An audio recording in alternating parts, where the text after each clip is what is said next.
Hey everybody, how you doing today? I want to talk to you, give you some awareness today. We as a country need to band together on this opioid epidemic and addiction as a whole. Okay, literally trillions of dollars are poured into NASA, this new space force, and that's like the Air Force of outer space. We don't even have any threats like that for that need.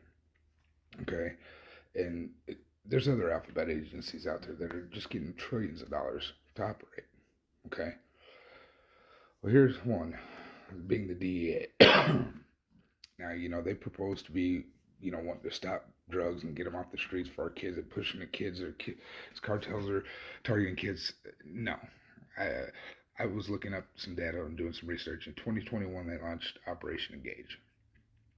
What this was the field offices in, well, they said the field divisions, but their field offices are basically the same thing. It was their job to partner with local stakeholders um, for their area and run an awareness program and education program. So basically, any organizations that might be there for drug prevention, mental health, and things like that. Okay, and this program was aimed at supposedly the whole community as a whole. You know, workshops, trainings, township meetings, even a TV special and social media. And it's supposed to be this whole big campaign. Here's the thing: only 11 of the 50 states participated.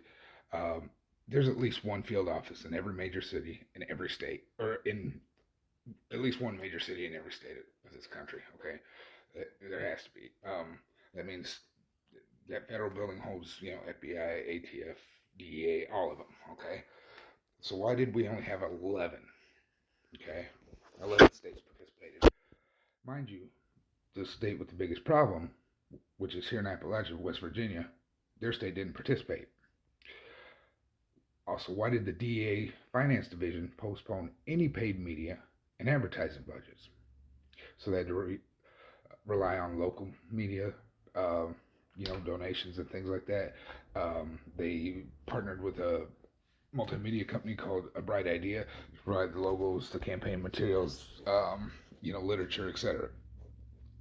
So it's aimed at adults and youth. Now, mind you, they targeted way more youth than they did adults, and I'll get to that in a minute. Uh, which, because the youth is a good thing, we need to, educate our kids about the harmful things about drugs and what it can do to them. That's great. However, the adults that they, from what I could tell, and the pictures that they provided from their outreaches, um, the data was collected from local organizations and people who are in the community that see these problems, see these people, but have never experienced it themselves.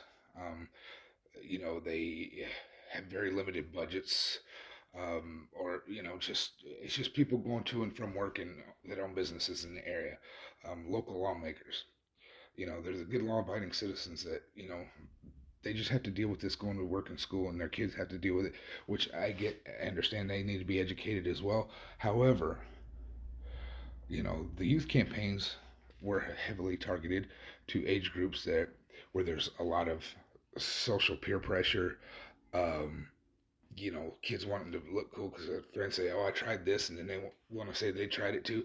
So they got data from kids that was an exponentially high number of drug use from these ages of students. Now, me personally, I've been, in trouble for doing the same thing. And I'm sure there's some scumbags out there, but with the people I've known growing up throughout my whole life, and I've been in this life was in this life for 26 years, there is standards and children are off limits. You don't mess with children. You don't sell drugs to children. Okay, you just don't do it. That would have gotten a bullet put in your head at the time, or worse. Um, so these kids don't have the capacity. So the prevention is good. Get them when they're young. Absolutely, I agree with that. Okay. However, the largest number of people dying that have quadrupled the rates every year of drug overdose deaths. Okay, and this is just reported ones. This is the ones that don't even go unreported, and they don't even, you know, quite even know why they died right away. Um, are between the ages of 25 and 54, and the they they get the data from 30.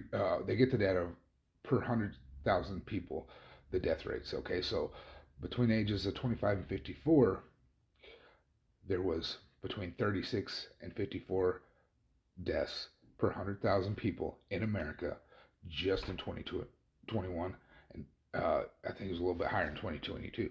Okay, so that tells me you're going after people that don't even have the problem yet, or the people that don't know about the problem. Okay, and not going to the people that have the issues and saying, how can we help? What do you get? Resources do you need?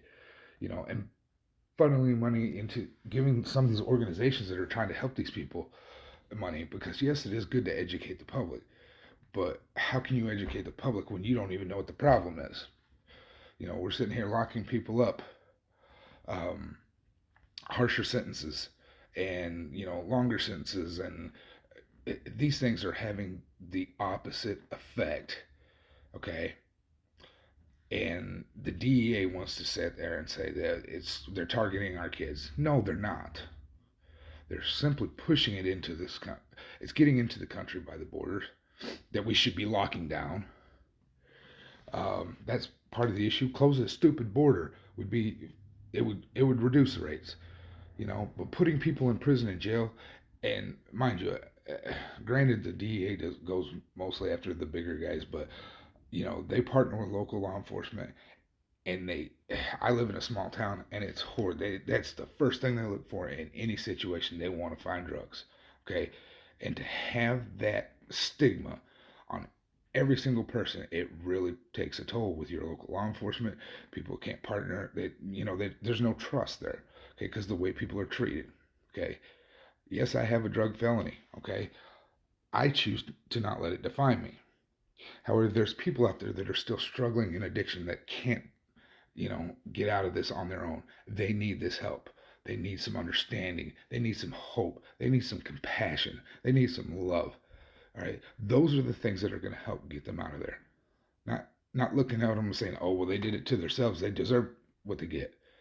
Okay. If you're one of those type of people, first of all, nobody's perfect. Everybody makes mistakes, and your life ain't any better than theirs.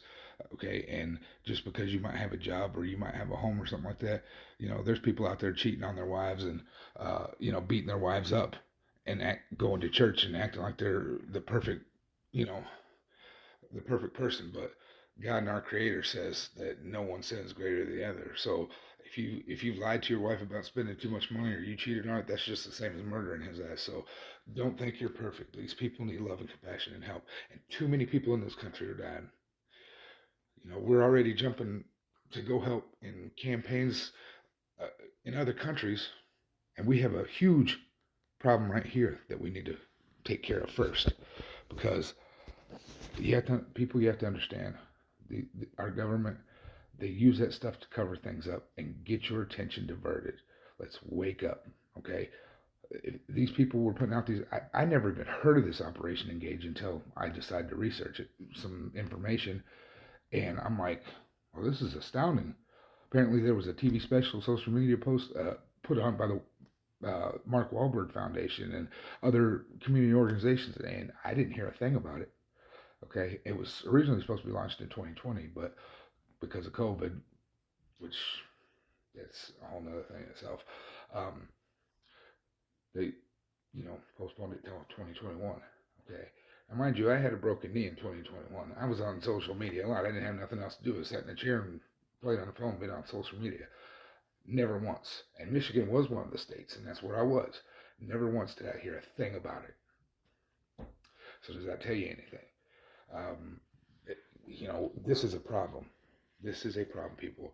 We need to wake up. Okay, the motion harsher sentences. All that does is get the increased potency, like this fentanyl. Now this trank stuff that's putting holes in people's arms.